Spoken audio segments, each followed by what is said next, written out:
Now I'll give you an example here. We've got two people. One is Richard Borkham, the other is the late F.F. Bruce. They're both conservative scholars. They believe the Bible is the Word of God. They believe in the divinity of Christ. Borkham particularly wrote a book called Jesus and the Eyewitnesses, and they went on to discuss the relationship between the synoptic Gospels, coming to the idea that when we compare the Gospels, we can see how the stories of Jesus would change to reflect a higher view of Jesus. You have parallels. Matthew has a story, Mark repeats the same story, Luke has the same story, and John has the same story. And when you do a reading, and when you cross-reference these particular Gospels, you find certain significant changes.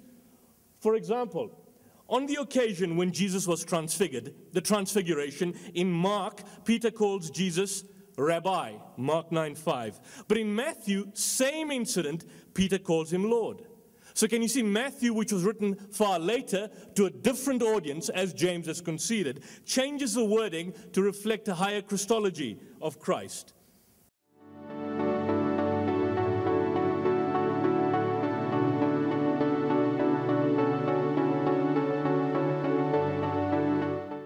So for example, where you find even possible variations in recitation, that in Islamic law terminology would be described as sabata ahruf, meaning the 7 authentic readings in terms of which you can recite the Qur'an. So for example, in the Hafs and Nafi, if I were to recite in Arabic, Alhamdulillahi Rabbil Alameen, Ar-Rahmani Rahim, Maliki Yawmiddin.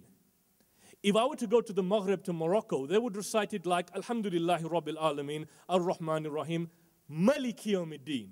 So can you see Maliki Yawmiddin and Maliki Yawmiddin? One is owner of the Day of Judgment, the other is king of the Day of Judgment. Essentially, it basically says that God is either owner or king of the Day of Judgment. It doesn't detract from the message.